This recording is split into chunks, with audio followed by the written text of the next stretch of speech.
है। ऐसे कौन डराता है? इनको डराओ मत, पहले से डरे हुए हैं। Reality check. इसके आगे वहाँ पे भी ऑप्शन है आपके पास, वहाँ से आप स्किप कर सकते हो अगर डर लग रहा है। नीचे बीम है, बीम से आप नीचे से आ सकते हो क्योंकि आप एंजॉय करने आए हो और इंजरी लेके नहीं जाना। Right right.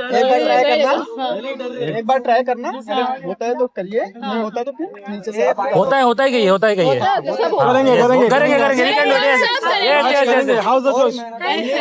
आप लोग मेरा रिकॉर्ड ब्रेक करोगे। ओ आपका रिकॉर्ड 3 मिनट 40 सेकेंड। अच्छा जल्दी भी करना है। ओ अच्छा पूरा पूरा पूरा वापस आपको भेजेंगे।